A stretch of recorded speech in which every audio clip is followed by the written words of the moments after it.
জনগণের ট্যাক্সের টাকা পয়সায় কেনা লাঠি অস্ত্র বন্দুক আর বাহিনী দিয়ে যদি জনগণের আন্দোলনকে আবার মোকাবেলা করার সিদ্ধান্ত বা পলিসি তারা গ্রহণ করেন, তাহলে কি পরিমাণ ভুল করবেন সেটা 24শে জুলাই অভ্যুত্থানের আন্দোলন থেকে তাদেরকে আমি শিক্ষা দিতে পারি। মাননীয় প্রধানমন্ত্রী বলছেন যে বিরোধী দল যে আন্দোলন করছে বা যে সংস্কারের কথা বলছে, বিরোধী দল তাদের মতো করে করছে। তো আমরা তো আমাদের মতো করেই বলবো। আমাদের মতো বলতে জুলাই সনদে 84টি সংস্কার প্রস্তাবে ঐক্যমত্য হয়েছে, যেগুলো যা জুলাই সনদের ঐক্যমত্য কমিশনের সর্বসম্মত সিদ্ধান্ত হয়ে আছে, গণভোটে যা অনুমোদিত হয়েছে, এটি আমাদের আন্দোলনের কর্মসূচি। তা আমাদের মতো করে নয়, জনগণের 5 কোটি মানুষের গণভোটে যে আন্দোলনের সুফল তারা ঐক্যমত করেছে, সেটাই আমাদের আন্দোলনের কর্মসূচি। এখানে আমাদের মতো করে কোনো ব্যাখ্যার সুযোগ নেই। বরং আমরা বলবো, মাননীয় প্রধানমন্ত্রী যদি এটা বলে থাকেন তাহলে উনি ভুল বলেছেন। বরং ওনারা যে ব্যাখ্যা দিচ্ছেন জুলাই সনদ আর সংস্কারের, সেটা হচ্ছে গণভোটের রায়ের বিপরীত, গণভোটের চেতনা, গণভোটের ফলাফলের বাইরে ওনারা ব্যাখ্যা দিচ্ছেন। এটার সাথে জনমতের কোনো সম্পর্ক নেই। সেকেন্ড আর একটা কি প্রশ্ন আমার সাংবাদিক না, একটু ওই যে আলোচনা প্রশ্ন করলো, এই আন্দোলনকে ওনারা জনগণকে সাথে নিয়ে মোকাবেলা করবেন। তো ঠিক আছে, অসুবিধা নেই। গণতান্ত্রিক দেশে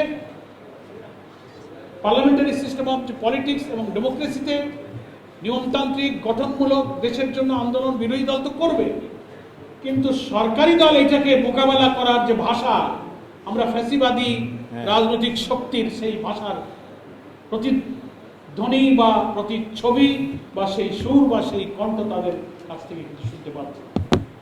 বিএনপির মহাসচিব খুব দুঃখের সাথে আমি বলবো, উনিও মাঝখানে একদিন ঘোষণা দিয়েছেন যে রাজপথের সে আন্দোলন উনি এবং স্বরাষ্ট্রমন্ত্রী বলেছেন ওনারা মোকাবেলা করবেন।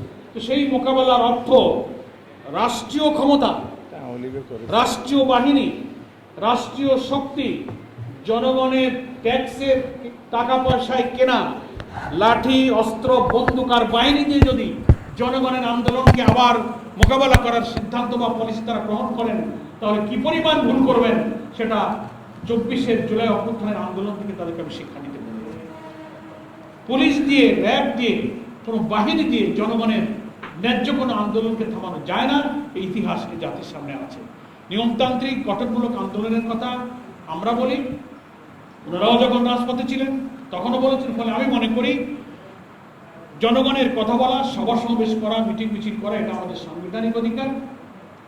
গঠনতন্ত্রে নিয়মতান্ত্রিক আন্দোলনের রাজনৈতিক কর্মসূচির আইনগত এবং গণতান্ত্রিক সুযোগ অবাধ অধিকার রয়েছে। এখানে কোনো ফ্যাসিবাদী কর্তৃত্ববাদী নিপীড়ন যদি চাপিয়ে দেওয়া হয়, তাহলে তার পরিণতি আগেও যা হয়েছে তাই হবে। আমি মনে করি সরকারের এ ব্যাপারে সহনশীল হওয়া উচিত, গণতন্ত্রের প্রতি, জনগণের অধিকারের প্রতি শ্রদ্ধাশীল হওয়া উচিত।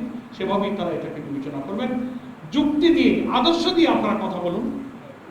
আদর্শ আর যুক্তি যখন ফুরিয়ে যায়, তখন তারা সন্ত্রাস এবং অপপ্রচারের পথ বেছে নেন।